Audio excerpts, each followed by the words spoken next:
Yes, hello everyone. Fáilte Ash Goody Chlorella on Shut Aaron Clare. Welcome back to another weekend review show here on Clare with me, Seamus Brady, your host, and I'm joined by Aaron Pendergast, the man behind Gaelic Games Fan TV. Aaron, do you want to move up a little bit on the screen there, show the fans what you're looking at? Yeah. Just a Tipperary jersey Absolutely, there. yeah. Aaron, do you want to explain to them? 100%. You've got Tip family, you were telling me there. Yeah, a bit of royalty in the blood. I said it on my own podcast, but yeah, my the other week, but my great uncle was Jimmy Doyle. So good bit of hurling heritage. Only met him a few times now. I was quite young when he passed, to be fair.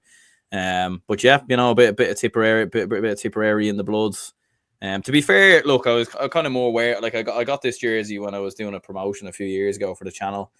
So I was wearing this obviously for a bit of crack and everything else for the week that's in it, but really didn't have that. Like if Cork had a won, obviously I kind of wanted Tipperary to win, but like at the same time I was like, I don't really care, if Cork win it, fair play. Do you know what I mean? I'm not I'm not a Tipperary fan. Like I'm obviously a Dublin fan, Dublin true and true. There's no question about that. But yeah, for the day that was in it, why not support a bit of a bit of the Premier County? And to be fair, Jesus, they lived up to their name. They lived up to the performance. They lived up to their, to their county's history, and what they achieved and done. And Jesus, yeah, Cork, like probably the biggest collapse I've ever seen in an All-Ireland final. I've never seen anything like that. I've never just mental, mental. Well, like I was saying to you there, when the third goal went in, I was like just genuinely sitting there, hands in the head. I was like, what am I witnessing? I've never seen a team look so good to then looking so bad after halftime. I was like, what on earth went on in the Cork dressing room? What on earth went on in the Tip dressing room? Because we'll get into it when we get into the game, but Tip made that one switch. They were playing a sweeper all throughout the first half, and they pushed right up on Cork, showed them no respect, and they went for them in the second half.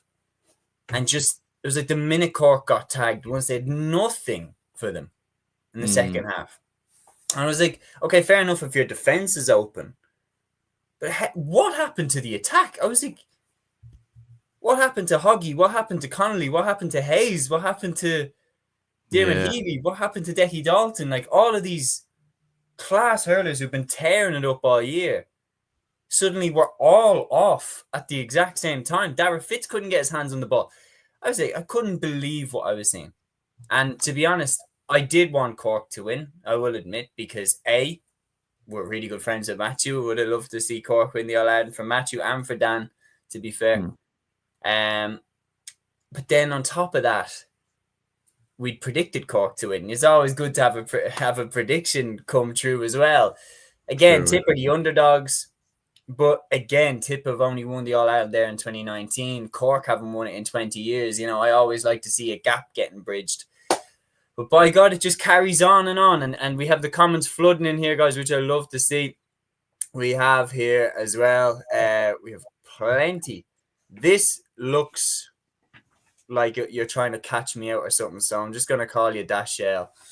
It said, "What's Another Year" by Johnny Logan blaring from the Cork dressing room. And Gavin asks me here, he says, Seamus, what do you think about the Mayo comparisons to Cork? Poor Mayo was mentioned a few times in Aaron's post-match live chat. Aaron, Mayo comparisons, we were saying in the group chat, to be honest, I think this final was way worse than anything that Mayo have done, because genuinely, anytime Mayo went in, with a few exceptions like Tyrone 2021, exceptions like that, but you got Dublin 2017, Meath 96. Mayo usually lost by a point after a replay type thing. Like they went down to the wire. Cork got swept out the gate when they had the game right in the palm of their hands at halftime. Yeah, no, I think when we were saying that in the group chat, and even when I was kind of tweeting it out, it was kind of more so at the start of the second half, where you couldn't have foreseen Tipperary were just going to blow them away. It was just like when Cork started missing chances, like Horgan missed that free. They hit the post as well, didn't they? Like twice, and they hit the post 4 times in the second half, which is bizarre. But they hit the post twice in very, very quick succession. Tipperary hit 5 on the bounce just before the goal, and you were thinking, it had resemblances of a little bit of kind of Mayo 2016, a little bit kind of in that, in the drawn game. and maybe 2021 a little bit as well. But the more the game went on, yeah, like it's definitely not a fair comparison anymore. Like, because Cork only scored 2 points in the second half, and bizarrely enough, like I seen, it's the worst half of history in an All-Ireland final since Galway in 1887. Oh my God. And Galway scored nothing in their second half. So so there you go. Yeah, absolutely. That's a crazy stat. Do you know what was mental though? Do you know when Connolly Hearn stepped up to take the penalty? I was sitting there watching. He's gonna fucking miss this. Yeah, we all. Yeah, I was nearly. The only thing I was surprised by was he got on target. I thought he would just balloon the wide. Yeah, I was like, "There's no way he scores this." I was like, because literally everything is going wrong for Cork. They hit the crossbar from Shamie Hannity. You've got Rhys Shelley coming up and scoring a point from play as well. I was like, everything is going right for TIPP. Like, everything is going right for TIPP, and everything is going wrong for Cork. And to be honest, I said it in the group chat when the first goal went in from McGrath, I was thinking, okay, this is going to be an entertaining, because I thought at halftime there's a chance here that if Cork get another goal in the third quarter, that Cork could kick on and win this fairly easy. And then when TIPP responded, I thought, oh, good. We're going to have a good final quarter here. It's going to go down to the wire, but I still expected Cork to win. And then when the second goal went in from McCarthy's penalty and the red card from Owen Downey, at that point I was like, okay, shit, I actually think Cork are going to lose. I don't think they're coming back from this. And then when the third goal went in, you're like, okay, now it's actually, they're getting hammered. This has gone beyond the point of they're throwing it away. They are imploding at the worst possible time, on the biggest stage of all. And this one is going to sting for a long, long time. And it's going to be hard to come back from this. This would be way harder to come back from, in my opinion, than the Clare final last year, because you knew that you were good enough last year. You were an inch away. This final, like, you got swept at the worst possible time. I still think they're good enough to win in All-Ireland, but by God, they've got a lot to work on when it comes to the mentality and getting over the line when it really matters. Because I mentioned in my quick preview, I mentioned that on Matthew's podcast, Matthew was saying the same thing as well, saying you cannot underestimate the value of Tipperary having multiple All-Ireland winners in their team, like Ronan Marr, like the McGrath brothers, like Jason Ford. I mean, did that experience play into it a little bit? Maybe. But like for Cork, do you think just at half time that they felt like they had it? Yeah, it was weird, like, because even the body language, like when they came out at the start, like they looked tired, they looked shattered, they looked leggy, maybe a bit of mental, like it couldn't have been physical fatigue, so you were thinking maybe it was more mental fatigue or something. But yeah, they just seemed to like lose concentration, or and whether that was because collectively they thought the game was done and dusted. It was probably like the goal before half time, probably it should have done them a lot of favors, but it probably did them no favors, because like they go 6 points up when they they played all right in the first half, but I thought Tipperary were the better team. They were just missing their chances. Like Morris was putting chances wide. Tipperary weren't clinical at all, but defensively I thought they were winning battles. Ronan Marr was doing a fantastic job on Brian Hayes, and did so throughout the majority of the game. Brian O'Mara sweeping was doing outstanding as well. So getting that goal, and maybe like that, obviously we can only speculate, but maybe the halftime team talk was a bit soft or something. Do you know what I mean? It was like, just go out there and keep doing what you're doing. We're doing well, blah blah blah. There was no real kind of collective plan to try and stop what Tipperary were doing. It was just more, keep doing what you were doing and it will work.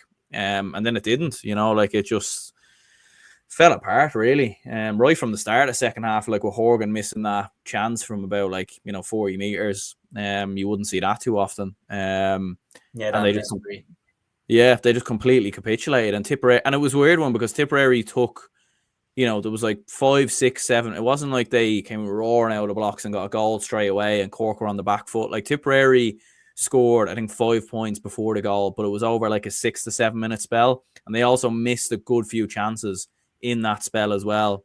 And if Cork had just ticked over 2 or 3 points in that spell, they might have settled down. They might have been okay. And then like with the discipline as well, like you had Owen Downey getting sent off, Rob Downey getting a yellow. Like it was, the discipline was all over the place from Cork as well, which you don't see very often.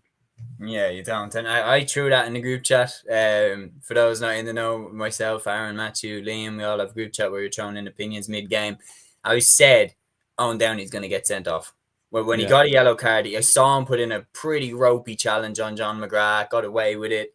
And I was like, he screams to me Johnny Cooper 2019 first final against Kerry, where like a red card can change the complexion of the game, and that could give Cork some trouble.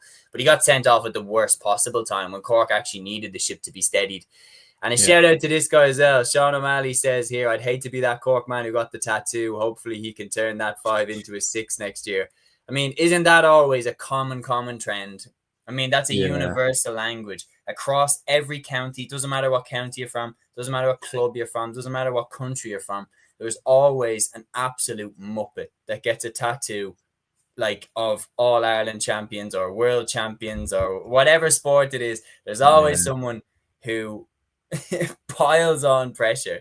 Like I remember the Dubs were in the final, and you could tell that the Dublin team manager didn't want people running around with 5 in a row on their jerseys and 5 in a row on their flags. Yet there were people still turning up decked out in a 5 in a row jersey, pre-ordered. And you're like, all right, lads, that's it. Pile the pressure on them. That's what they need. Like, there's always that. So advice for the future. Please, everybody, learn from this once and for all. Get the tattoo after the game. If you're going to get the tattoo, get it after you have won the All-Ireland. Don't get it before. Because I think my dad as well had one friend of his he got a Dublin jersey in 1992 when Dublin were supposed to beat Donegal. And basically he said Dublin's sponsor at the time was Arnott's. And he got Dublin All-Ireland Champions 1992 written across the jersey. And then, of course, Donegal beat us in the final. So he ripped off the A and the R and the T and the S, or one of the T's. So it said Dublin All-Ireland Champions 1992, not. So, I think we need to learn as a species not to do this anymore. But thanks so much, guys, for dropping the comments in. If you are new to the channel here, we've got 22 people watching live right now. The ticker down the bottom there will tell you how we do things. If you have any thoughts on the game or any of the weekend's action, throw it in the comment section and we will go through it as we go through the games. But this is now an in-depth breakdown of what was a sensational day for Tipperary hurling. So, the All-Ireland Senior Hurling Championship Final of 2025, Tipperary 327, Cork 118. Tipperary win their 29th All-Ireland hurling title in and set unbelievable. Like, just absolutely incredible. Tipperary 327, Cork 118. Tipperary win their 29th All-Ireland title after a second half masterclass where they blew Cork away. They outscored Cork in the second half 3 goals and 14 points to 2 points. Aaron, this is probably, if not the greatest second half performance we've seen. Like, they blew Cork away. And as you were saying there, it's the worst half performance in an All-Ireland final since 1887, where Galway scored 0 points in a second half. Incredible stats.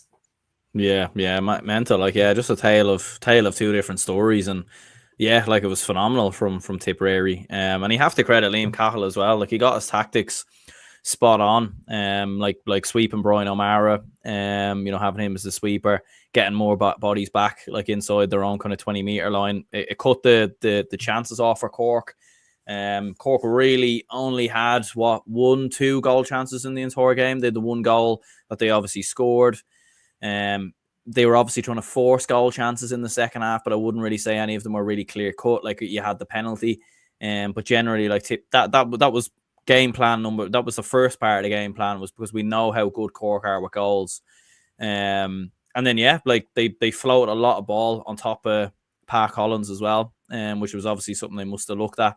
And to be fair, in the first half, they weren't really getting much joy from it. They had that goal with Jason Ford, which was ruled out. And then in the second half, they started getting a lot of joy from it. Like, all the goals came from puck outs, more or less, that were just launched on top of Park Collins' head. And John McGrath was, one of them obviously kind of bounced off Collins, and then McGrath kind of picked it up, went around them.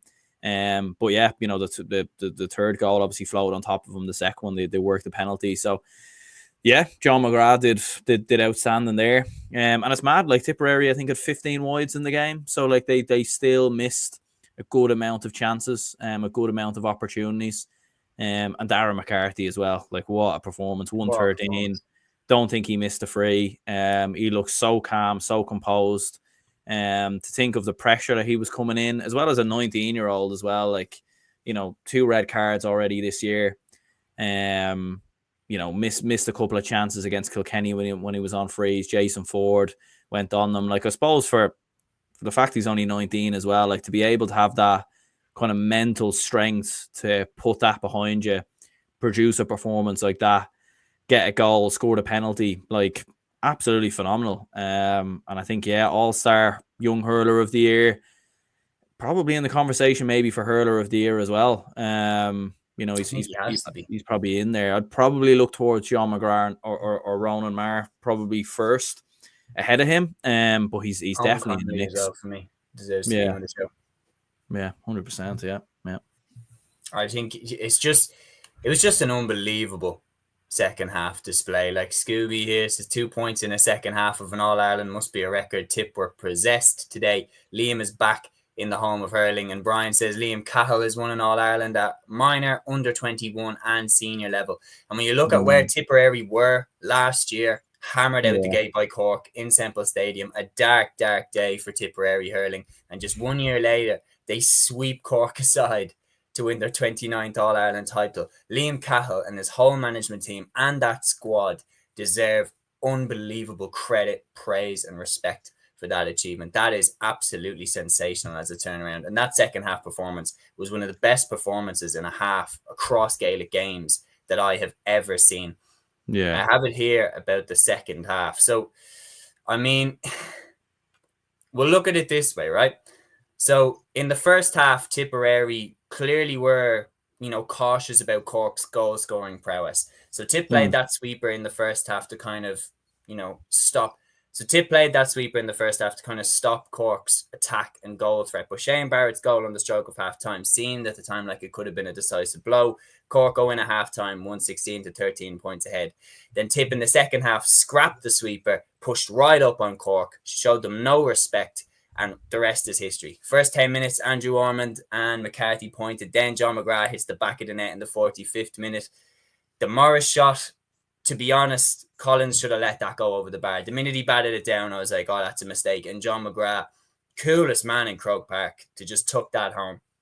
Then in the 53rd, was the point where I was like, okay, Cork are done now. Red card for Owen Downey. What a penalty by Darren McCarthy. It's in the 53rd, and all of a sudden it's 220 to 117. And in the 59th, Noel McGrath comes in after a Darren McCarthy free, and then seconds later, John McGrath flicks it to the back of the net to make it 322 to 117. And just in the last 10 minutes, you could tell that anything that could go wrong for Cork was going wrong. I mean, the shot from Harnedy off the crossbar, they get the penalty, and I knew Conor Lahan was going to miss it the minute he stepped up, because that's the way that the second half had gone. Rhys Shelley scoring a point, and then, as poetic a finish as you could write, Noel McGrath with the last point of the All-Ireland final, their leader, their captain without having the captain's armband, an absolute legend of hurling, and what a performance by Tipperary.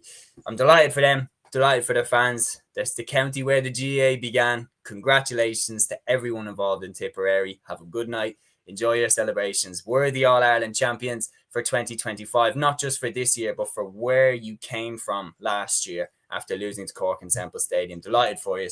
Congratulations. We are going to read through some of these comments here. Scooby says, the greatest All-Ireland for any team. As a Tip man, I think it's better than stopping the Cats 5 in a row. That is a hell of a statement. Tim also says that was a factor in why Tip didn't let up on Cork today. Last year, Cork filled Thurles with a sea of red and embarrassed Tip. I'd say that revenge was sweet today. Absolutely was. Brian says John McGrath has 4 Celtic Cross medals. Sean says Darren McCarthy proved the doubters wrong today. So cool and composed with his free taking and overall performance. You wouldn't think he was 19 years old. You were mentioning it earlier, Aaron. This guy has got to be a shoe-in for an all-star, for Young Player of the Year, and outside shot for Hurler of the Year, I would say as well. I mean, his composure, 113 in an All-Ireland final, bearing the pressure that he was under after his red card in the semi-final and a red card against Cork in the Munster Championship. But he kept the discipline on point in this game. And by God, everything he touched turned to gold. His frees were fantastic in an All-Ireland final. Especially when you have someone like Jason Ford there to be like, nah, I've got this. Shows the confidence that he has for a 19-year-old. This guy's a special talent, man. And, you know, he's got his first All-Ireland at 19. What's he going to have when it's all said and done? I mean, the guy's a special talent. 100%, yeah, he is. I don't know if he hit it wide. He might have hit maybe. I don't think he hit any wide from place balls. I think maybe he might have hit one maybe from play or something like that. But yeah, an extraordinary performance. Like the composure, the free at the end as well. Like the last one he took. You know, you could excuse him at that stage for missing one or two with Tipperary kind of already having the game done and dusted. But no, like he was involved there as well, like popping the ball over the bar. So yeah, no, he was absolutely phenomenal, as you said. Yeah, like only 19, plenty more years to come. And like watching Tipperary this year as well, winning the All-Ireland, it does remind me a little bit of Limerick in 2018. Now, I'm not saying that the same thing is going to happen in terms of, you know, Tipperary going on and dominating like Limerick. I don't necessarily think that will happen. But, you know, that Limerick team was a very young team. It had young players who had very fresh under-20 All-Ireland success, combined with a few older heads in the team as well. The likes of, like, you know, Nicky Quaid and you know, Shane Dowell and these lads, like they were kind of the older statesmen in the team. And then you had Glan, Hayes, these lads kind of breaking through. And they also finished third as well that year in Munster. And Tipperary finished third this year. So I think there is some similarities there with Limerick from 2018. So it'll be interesting to see how Tipperary do now over the next couple of years. But yeah, they've got some phenomenal players.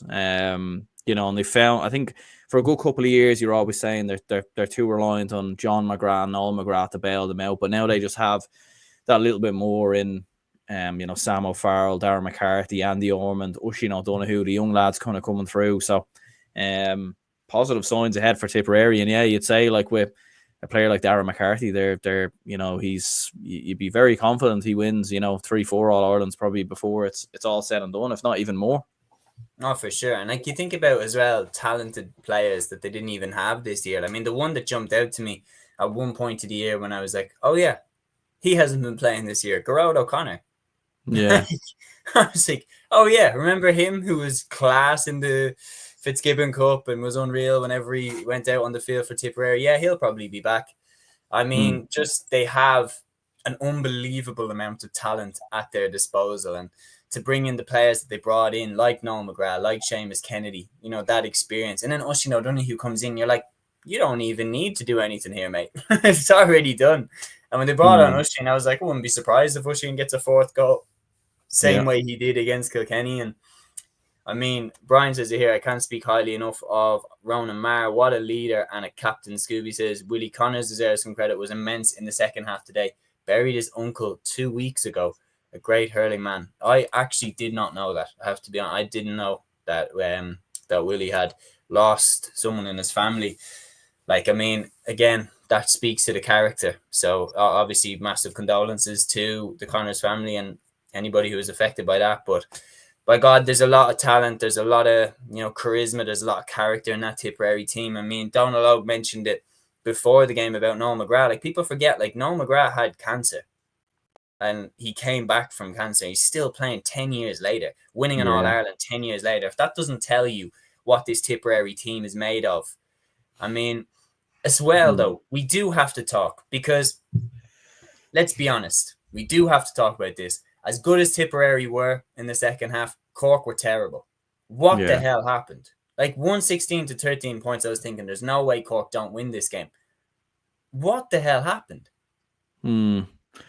It's very hard to know, isn't it? It was like, you know, it's like if there's some sort of switch where you could just, you know, turn everything off or something, like like collectively, like because sometimes you do see this where a team will go through a bad patch for 10, 15 minutes. A couple of players will look off it. But I've never seen it as bad as that, where it goes on for an entire half. And at any stage, like to score 2 points in a half in hurling is unseen. Do you know what I mean? If it happened in football, like if it happened in an underage football game, you'd be questioning what's happening. But for it to happen in an All-Ireland final with a team as good as Cork. Now, look, there was one stage where they were going for goals and they were forcing goals a bit too much. So that probably was also, that probably also led to the reason a little bit as to why they only had 2 points. I think that was a mistake as well. Like, they should have kept the scoreboard ticking over. When it was like 8-9 points, there was no need to. There was still 10-15 minutes left. Just get a couple of points on the board, settle down, just take away at it. Look, there was elements of unluckiness as well, hitting the post 4 times. Bizarre. Don't know if that's ever happened before as well. In an All-Ireland final where a team, they hit the post 3 times and the bar once. And yeah, just everything that just went wrong they just looked leggy, tired, bit of mental fatigue. And it looked like, I don't know if it was pressure really. I think it was more like they thought it was done. They played like they were 15 points up or something like that. They played, do you know what I mean? And they just completely let off it. And I don't think Pat Ryan and his management team were able to find the solutions. I think they panicked a little bit as well. Like Dudsey Healy, Jeremy O'Healy came off. I thought he was having a brilliant game. I don't think he should have came off. I think you should have kept him on. Now, whether it was an injury, I don't know. Patrick Horgan comes off. Fair enough. He was very quiet. Probably didn't have his best game. But the players that came on as well weren't really able to get involved. Like Conor Lahan missed the penalty, wasn't really able to do much. Shamey Harnedy scored a point, but didn't look himself like he's only freshly back from an injury. So yeah, like, we spoke about Cork's depth in their team, but it didn't really materialize that way. And look, a lot of that has to go down to Tipperary as well, Yeah, it struck me as just like an absolute systems failure. Like, just the whole team had just gone to the dogs out of nowhere. The puckouts weren't great. They were losing them. The defense was wide open, like wide open. And midfield, they were getting dominated, and their forwards weren't getting quality ball, but also didn't look threatening at all. All of a sudden, Cork had gone from looking like a smoothly operating team on their way to an All-Ireland title, a long, long awaited All-Ireland title. And then in the second half, they just looked so beatable, like so bad. I was like, I can't wrap my head around it. Like, and we've seen instances like that before where teams just get swept out of the gate. Very, very good teams just get swept out of the gate. Like Donegal against Mayo 2013 when they were the All-Ireland champions, and Mayo just beat them out the gate. Like, we've seen examples where a good team just falls apart. And that is what we've witnessed here. But Sean here says, it reminds me a bit of Leinster rugby, the way they've capitulated in finals with the window of opportunity closing the more times they fail. And that is a very good point, Sean, because you look at Hoggy, you look at Harnedy, Conor Lahan, Damien Cahallan, players like this that have been on the road with Cork a long time. Is that their best opportunities missed, or do you think they can come back? Because I was saying this one hurts more, in my opinion, than last year. And it's more difficult to come back from. I think if you look at like Mayo, for example, which we're comparing Cork to now, when Mayo lost to Dublin by a point, and when they lost to the next year by a point, they came back because they knew that they were only a little bit away. They knew that they were just a point away, 2 points away. Grain of rice tipped the scale in Dublin's favour on the day. But the one that they didn't come back from was 2021 against Tyrone, where Tyrone beat them at a canter.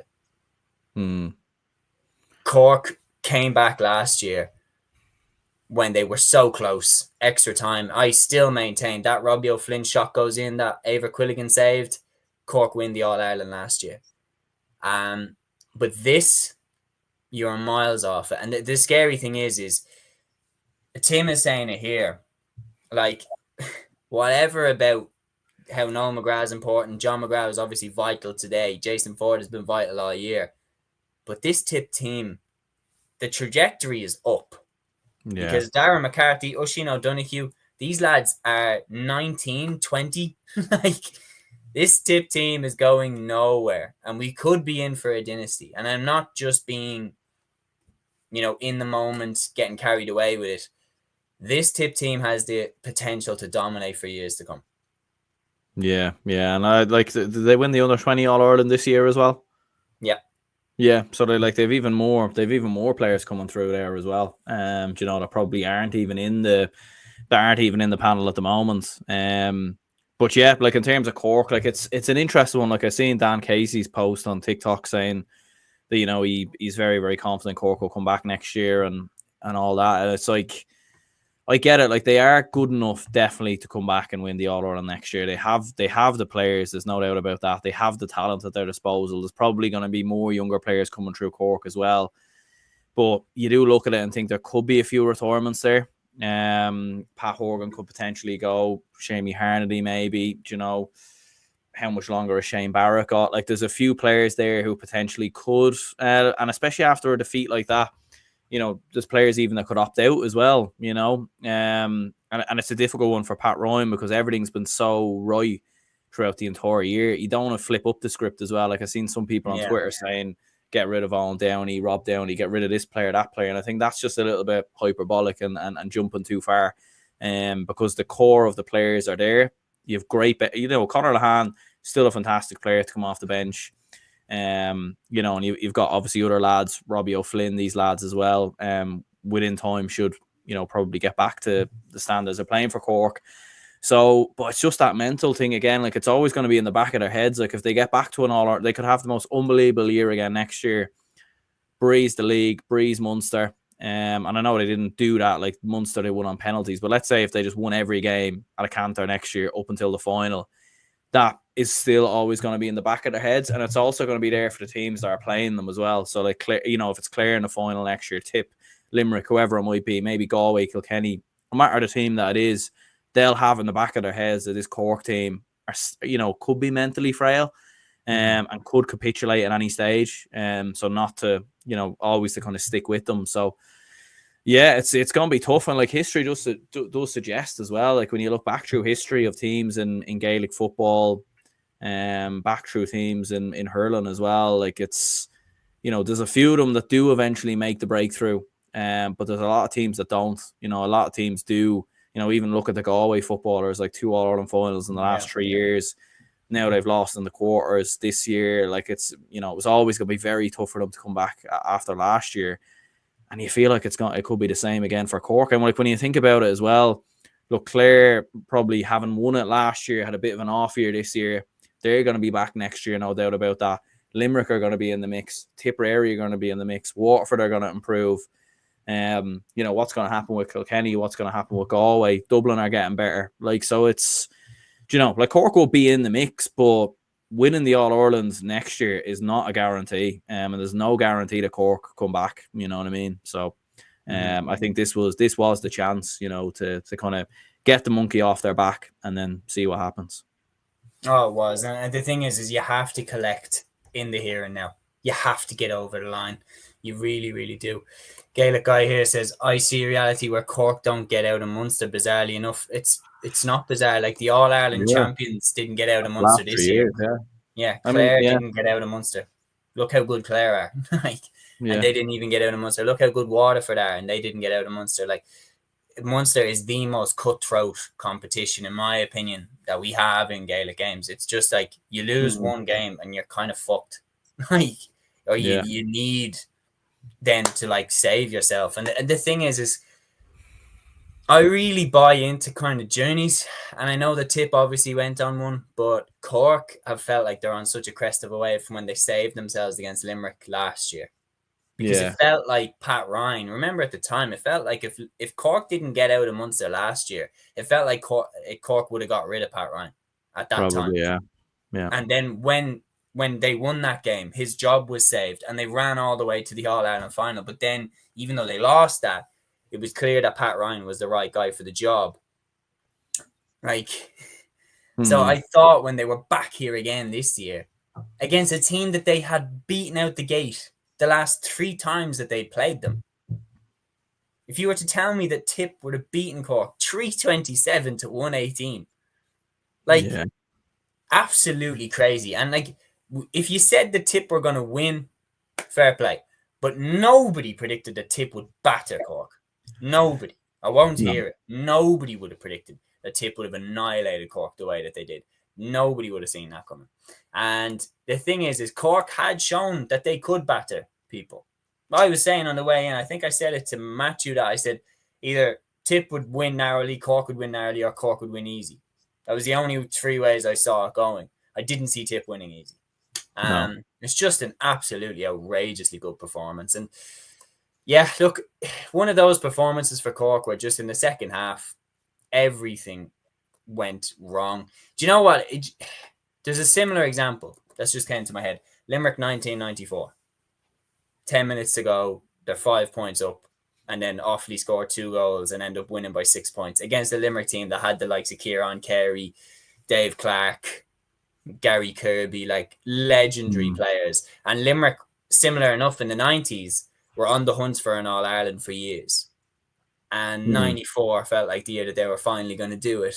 And they were within touching distance, and then Offaly just pulled off one of the most iconic comebacks of all time. So the thing is with Cork, just a message to Cork, don't get too down about it. Like, it's a terrible second half performance. But if you can learn something from Tipperary, look at where Tipperary were last year. You went away to Tip, filled out Semple Stadium full of red, and annihilated Tipperary in their own backyard in one of the darkest days for Tipperary hurling that I've seen. And they looked a million miles off it. Even though we knew that the talent was there, you would have been a brave man to say at that time that Tipperary were going to win an All-Ireland 1 year later. And the way the Tip have rebuilt, there's no reason why Cork can't rebuild the same way. You're right, Aaron. People are jumping the gun a little bit, saying this player's no good, that player's no good, should Pat Ryan leave, yada, yada, yada. The reality is, at half-time, it was there for them. They could have kicked on and won that game. Tipperary came out and put in one of the best second-half displays I've ever seen. Cork were terrible, though, as well, and didn't stand up to them and weren't threatening down one end and were wide open down the other end. They are good enough to win All-Ireland. It's just a question of can they come back again? Because, you know, the work rate has to be off the scale. You have to want it so badly. And the problem is now is that's 3 finals that this team has lost. You know, 2021, 2024, and now 2025 that they've lost. So, and Tipperary have got the taste for winning as well. They're going to take some stopping. I can't believe it. We'll run through the scores as well to give a shout to everybody who got on the score sheet for Tip. Darren McCarthy, as I said, with 113. John McGrath with 2-2. Jake Morris with 3 points. Jason Ford with 2. Andrew Orman with 1. Connor Stakelin with 1. Willie Connors with 1. Reece Shelley, Owen Connolly, Robert Doyle, and Noel McGrath, the legend himself, all with 1 point. So that's it. All-Ireland wrapped up for 2025. Tipperary are the All-Ireland Hurling Championship. And I'm getting delusional. Tipperary are the All-Ireland Hurling Champions for 2025. Massive congratulations to the Premier County on one of the best second-half performances I have ever seen. An absolute masterclass. Then congratulations. They will be celebrating and blaring out Sleeve on wherever there is a blue and gold jersey and a pint tonight.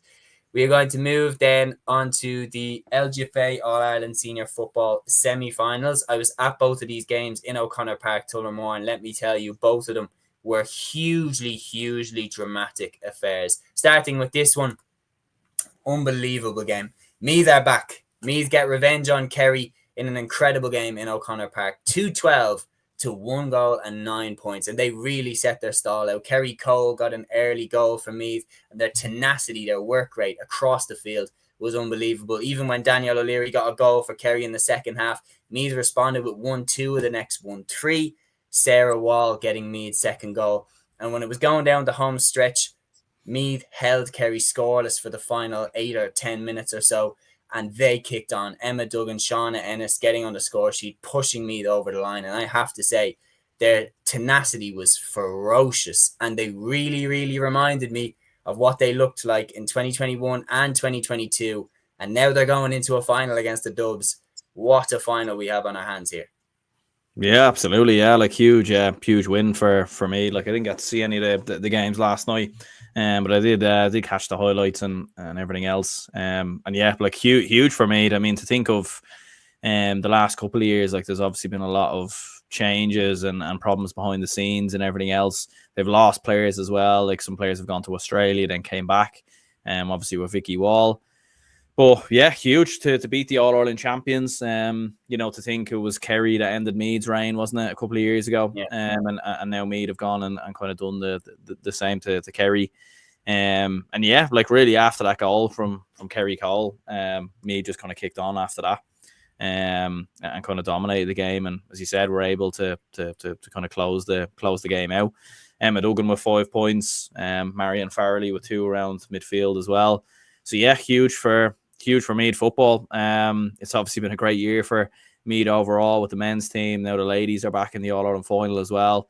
I've seen a few people say that Kerry are probably sick of the sight of Meath a little bit after Meath beating them in both men's and ladies football this year. But yeah, and it sets up a brilliant final between Dublin and Meath, and hoping we can get a bit of revenge for the final a couple of years ago. Well, that's it. And the thing is Meath, they're looking for revenge against Dublin for that Leinster final, which was a very, very competitive game. And the rivalry between those two counties, they've played each other in the last 4 years of the championship, and they've both won 2 games each. So, I mean, it's absolutely sensational stuff when you're talking about the rivalry.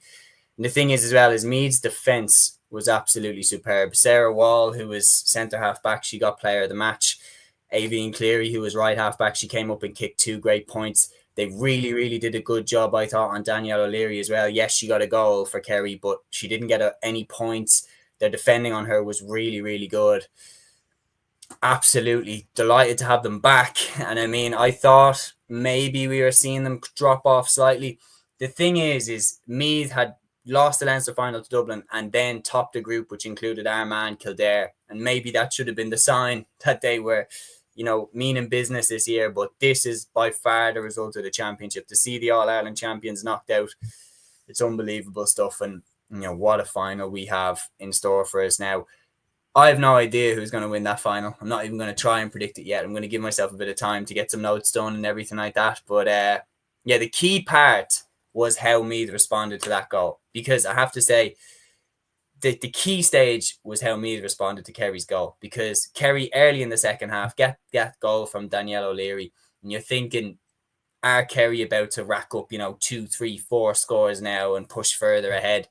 But then the way Meath arrested that tide of momentum, hit 1-2, the next 1-3 with Sarah Wall's goal, which was brilliantly taken. And then in the last 10 minutes, they dominated. Like around the middle, they completely dominated Kerry's kickouts. Shauna Ennis was powering forward. Avian Cleary was powering forward. Their fitness, their tenacity, they just wanted it so bad. You could tell that from the sideline. And the celebrations at the end. I mean, I don't know if you've seen the scenes all over social media, but the Meath crowd poured onto the field. And God bless the poor officials who were working that day. There was someone over the loudspeaker being like, guys, we have another game. Can everybody please get off the pitch? And they were not budging. The flags are waving. They were taking photos, getting autographs, everything like that.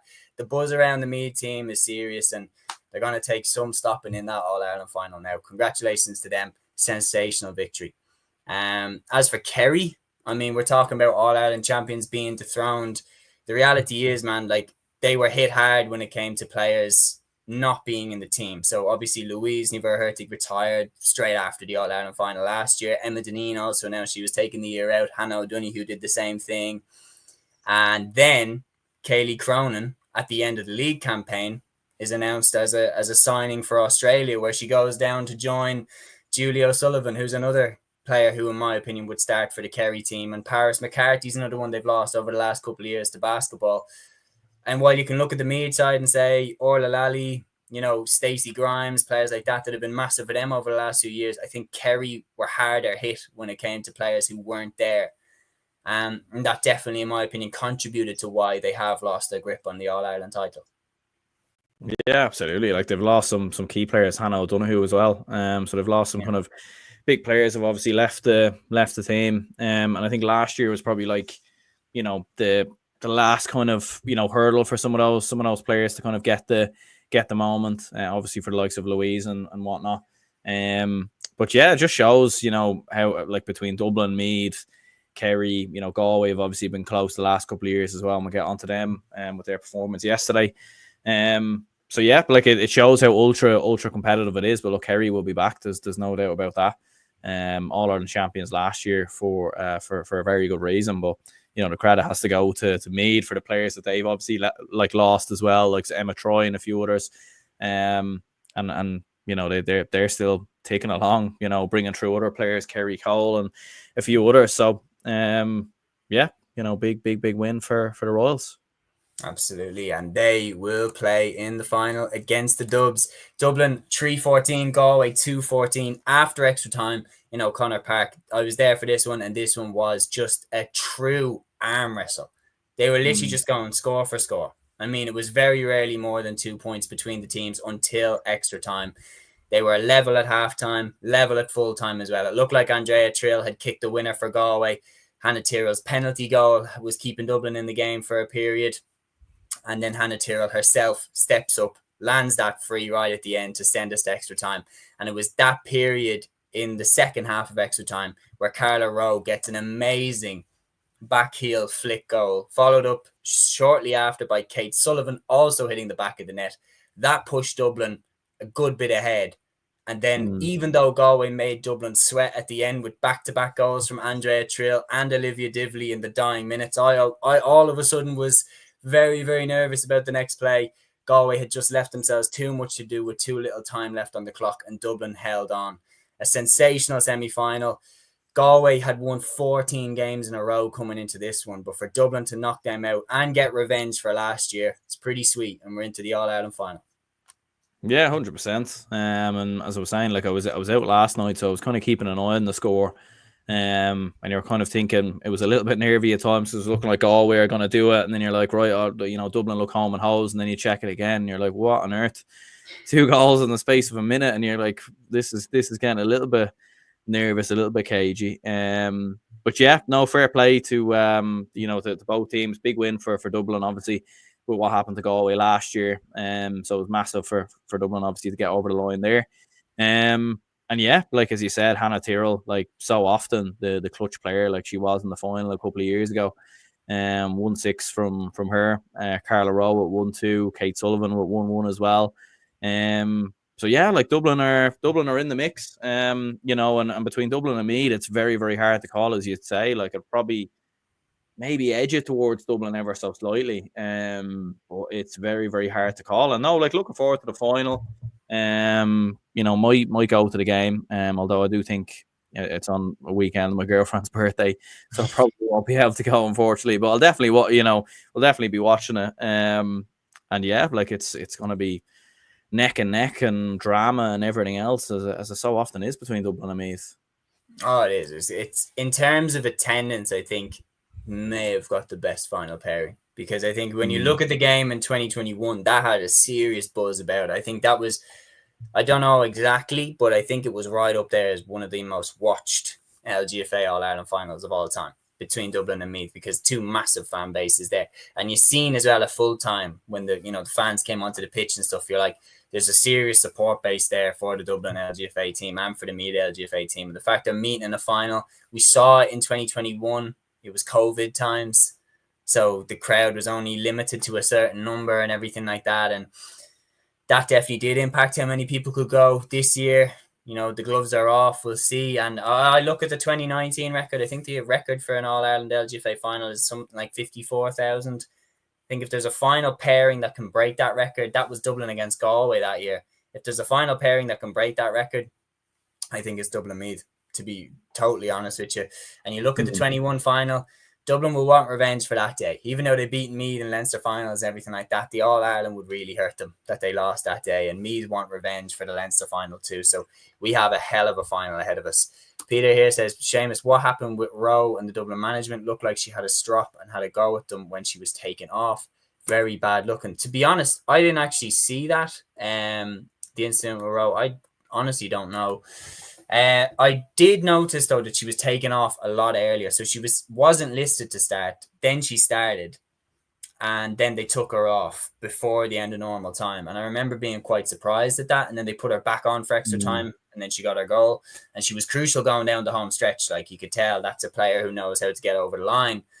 But I just think she's entering that stage of her career where she probably doesn't have the full 60 minutes in her. I don't know. Maybe I'm completely wrong. But it's interesting that that's the way the management team went. Because, with with a key player, like you saw it with Peter Canavan, all them years ago with Tyrone. Oh no, you've gone on me. I'm still here. I've unplugged the cable. Excellent. Don't worry. I'll be We'll back with sort you. it out. But yeah, just to answer your question there, Peter, I think it slipped into a position where they're trying to get the best out of her with the minutes that she might have. I think personally she looked fit enough for the full game. And to be honest, if she's capable of playing the full game, I'd like to see her play the full game in the All-Ireland final against Meath. That is going to be one hell of a final. But yeah, for Galway, I mean, that's a heartbreaking defeat. I really thought that they were, nearly on course to kind of right the wrongs of last year.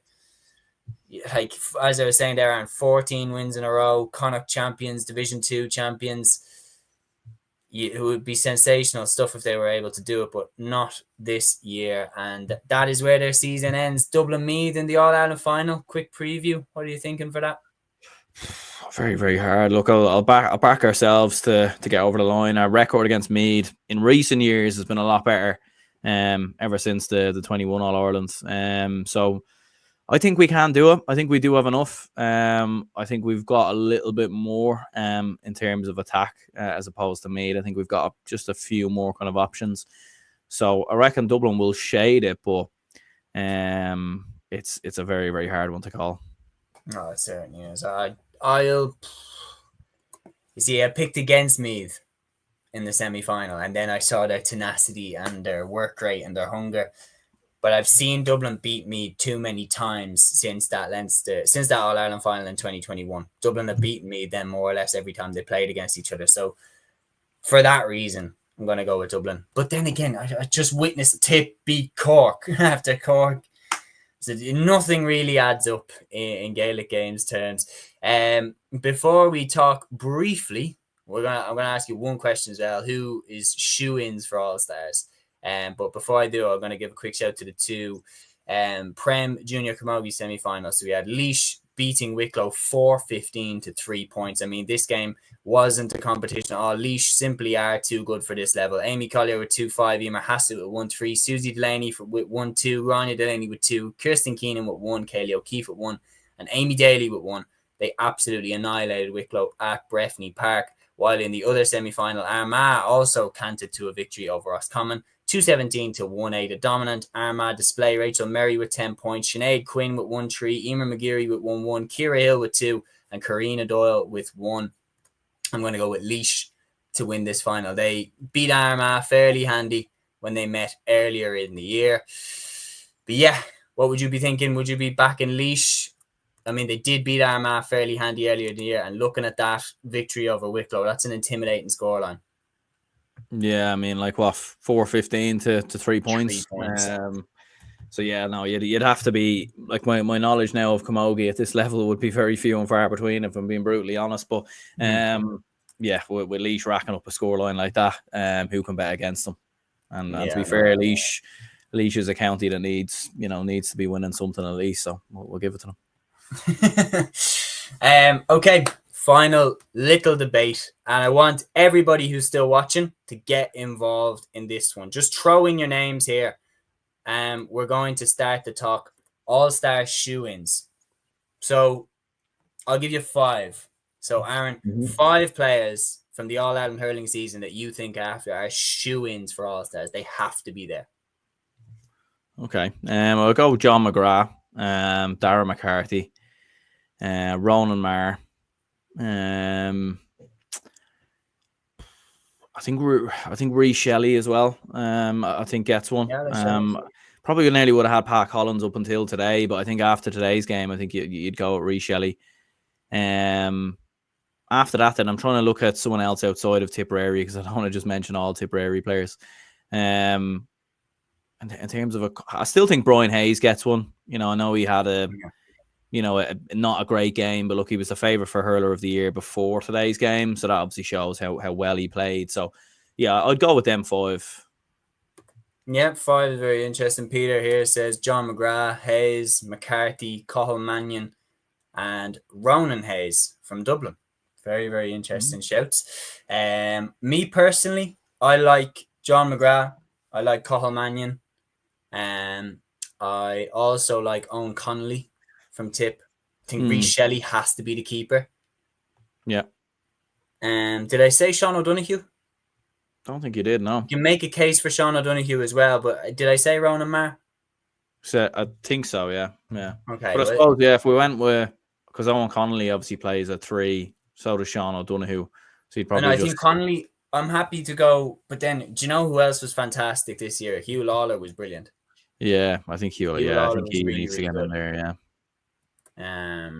I think, yeah, Ronan Marr has. I'd be happy. I actually did out my team. Do you want to hear it really quickly? Yeah, let's hear it.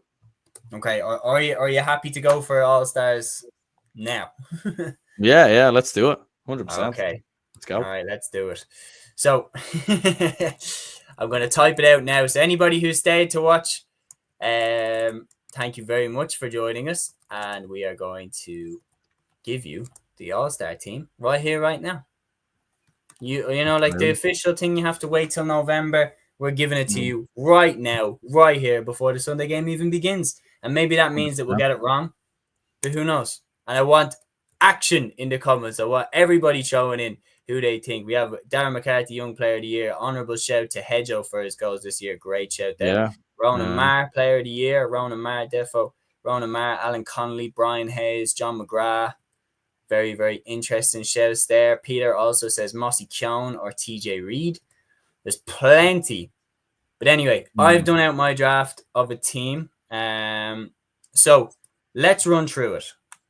So let's start with the goalkeeper. So I'm going to go with this real quick. So, okay. So Aaron, here we go. Very, very impromptu, but here we go.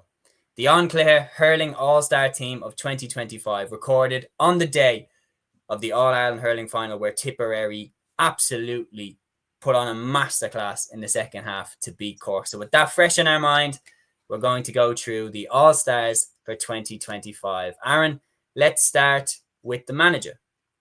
I think there's a fairly obvious candidate here. I'm going with Liam Cahill from Tipperary. Any disagreements? Yeah, no, I'd agree with you there. Look, I think Pat Ryan would be number 2 after winning Munster, winning the league as well. But I think, yeah, for winning the All-Irelands, with the way it's been done as well, where Tipperary have come from, yeah, has to be Liam Cahill. Okay, I'm happy to give it to Liam Cahill. I think O'Callaghan deserves a shout. First year as Dublin manager, getting us to an All-Ireland Semi Final, beating Limerick, which is probably our biggest result over a decade anyway. That's got to be up there in terms of he deserves a shout. But yeah, I'm happy with Liam Cahill as the manager. And now goalkeeper. Who are you thinking for between the sticks? I'm going to go with Tipperary's Rhys Shelley. What are you thinking? Yeah, no, I'd go with Rhys Shelley as well. Yeah, I think Sean Brennan as well deserved a bit of a shout, but after conceding 7 goals versus Cork, it's probably not gonna get in there. Obviously Pat Collins is in the mix as well. But yeah, no, I think Rhys Shelley, after some of the saves he made in the last couple of games, the point today, puck outs have been spot on. So yeah, Rhys Shelley. Perfect. Okay, we'll make the fullback line together then. So we get one each, and then we'll reach a compromise on the final position. So I'm going to throw in the first one. I'm going to throw in that I want to be there. I think he's had an outstanding year. Robert Doyle from Tipperary. I think he's been absolutely marvelous there, cornerback. He's been a man marker throughout the course of the year. He got a lovely point today in the final. Robert Doyle for me goes in at right cornerback. Who's your player that should get in this fullback line? Yeah, I agree with you, Robert Doyle. I'd probably go with Hugh Lawler, probably in a fullback. Yeah, he was outrageous. Like especially in the game versus Galway, he was absolutely brilliant. Obviously in that Leinster final, very good. I thought he was very good against TIPP as well. So yeah, Hugh Lawler for me. I think it's one of them. If Kilkenny had have got into the final, and let's say they were in the position today and ended up winning, Hugh Lawler probably would have won Hurler of the Year. So yeah, I'd put him in a fullback. Perfect. We'll do then left cornerback. I'm going to go Sean O'Donoghue from Cork. Any disagreement on that? No, I'd agree with you there. I think Mike Breen probably deserves a bit of a shout as well. Right. Definitely in the mix. But yeah, no, I'd go with Sean O'Donoghue. Yeah. Okay, half-back line. I think the first player that has to be in here, Owen Connolly. Outstanding this year for Tip. Yeah, 100%. Yeah, no, there's no debate in that. Absolutely brilliant. Very versatile as well. Like play a fullback, halfback. So yeah, no, he was top class this year. He certainly was. I think Ronan Marr also goes in. We agree on that. Ronan Marr has to go in, and this is where we hit a bit of a roadblock. Who fills out the halfback line? Yeah, it's an interesting one. I think Conor Going Burke had into the final today. You're thinking Rob Downey could be there. You're thinking Mark Coleman could be there. Yeah, I think maybe like a bit of an outside one. Conor Burke maybe at Dublin. I think had a very good season. Yeah, and I mean more so played at 6, but I think he deserves a shout. Yeah, I would probably say Conor Burke. You know what? Yeah, fuck it. Let's say Conor Burke. Get a couple of dubs in. I'm messing. In all seriousness, Conor Burke was fantastic against Limerick, and even in a game like the Cork game where kind of everything went wrong for us that day, I thought Conor Burke's performance was still very, very good. So I'd be happy to go with him. Genuinely happy to go with him. I thought he was very, very good this year. Midfield, then, I think Willie Connors, Darragh Fitzgibbon. Yeah, I'd probably go with maybe Tim O'Mahony over Willie Connors. I'd probably still go with the Cork midfield in there. I think Adam English actually deserves a shout as well for Limerick. I thought he had a good year. Cian Kenny. Yeah, he could be in the mix as well. Yeah, I'd that's probably one position. Maybe I'd disagree with you. I'd probably go with Tim O'Mahony. But yeah, it is very, very hard to call, isn't it? Like, there's very little between a lot of these players. Tim says Cian Kenny. Brian has given us his full All-Star team, which is Rhys Shelley, Robert Doyle, Hugh Lawler, Owen Connolly, Mike Breen, Brian O'Mara, Conor Burke, I'm guessing, Darragh Fitzgibbon, Willie Connors, Darren McCarthy, John McGrath, Jason Ford, and I'm guessing still more to come. Jack says Cian Kenny, unlucky, Mossy Keown could be a shout. So we're into the half-forward line now. And this is where it's getting difficult. Obviously, the form that Cathal Mannion was in was unbelievable. But we've also witnessed this in previous seasons where Lee Chin hits like 356 or something and doesn't even get an All-Star. Like, Galway went out at the quarterfinal tamely. Does Cathal Mannion still get an All-Star in your opinion? I'm not arguing that does he deserve it. He absolutely deserves it. But will he get it? Yeah, well, it's a hard one to know. Like, who's probably, like, you're looking at the players who are probably in the conversation. Like, I think Declan Dalton's in there, probably in terms of the half-back line. Jake Morris, maybe. A little bit. I know he probably didn't have his best. I think Barrett has to be in for me. Yeah, I probably would put Cathal Mannion in there. Yeah, like thinking about it, I think Cathal Mannion, Declan Dalton. And then obviously it depends on your full forward line as well, because you could drag someone into that kind of half forward line. But yeah, who would be your kind of half back line then? Or half forward line? Half forward line, yeah. We're over an hour now, so the delusional time is kicking in a little bit earlier today. But do you know what was gas as well? Just saying this, if you were to ask me after like round 3 of the Munster Championship, who do I think would be a shoe-in for an All-Star when the year is done, I would have said Cian Lynch. Yeah. Cian Lynch put in a masterpiece against Cork in the Munster Championship, and Limerick having such a bad year has completely ruled anyone from Limerick out, in my opinion. Like, I saw, I think one of the off-the-ball pundits, I can't remember exactly who, saying Kyle Hayes would be in their half-back line. I'm like, I was thinking of, I was going to mention that earlier. But still, though, when you go out so badly like that, it's like I remember Colin Cooper got an All-Star. Yeah. The Gooch got an All-Star in 2010 in football when Kerry lost to Down in the quarterfinal, and I just remember being like, "Okay, how's he got an All-Star? Like, how's he got an All-Star in a year where Kerry did fuck all?" Like, yeah, I think it depends. Like, I suppose I think the difference now is you've more sample size. So like Limerick, although they lost in the quarterfinals, still played, 6-7 games. So that's still kind of a good enough sample size to kind of go off of. But I probably still, I think, between Conor Burke and probably Kyle Hayes for that wing back position. Kieran Joyce probably isn't a million miles off as well. Yeah, I was going Kieran Joyce before today's game. And actually, Brian said there as well, Brian O'Mara, and he that's actually a good shout as well. Brian to be fair, he was very good. Brian O'Mara was very good before he got withdrawn due to injury today. For me, I think I am going to put Mossy Keown in the half forward line. Mossy Keown, Barrett in there as well. I probably wouldn't push Shane Barrett. No, I think he's been a bit quiet this year. I know he was very good in the final, scored 1-4. Got the goal against Limerick as well. Yeah, it's hard to know. Yeah, it's a bit one like Alan Connolly as well. Like Alan Connolly, outrageous versus Dublin, scored a hat trick. But when you look at the other games, he was actually quite quiet. Like he was quiet today as well.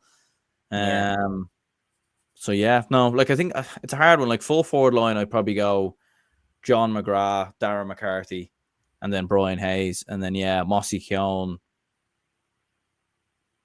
Cathal Mannion, Declan Dalton, maybe. Yeah, it's a hard one. It's a hard one to know, right? Maybe. I've seen a shout of Galan there as well, which, to be fair, he did have a good season, but I wouldn't go Galan.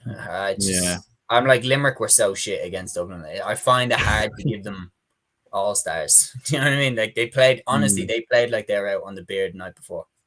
Yeah. Like maybe they were.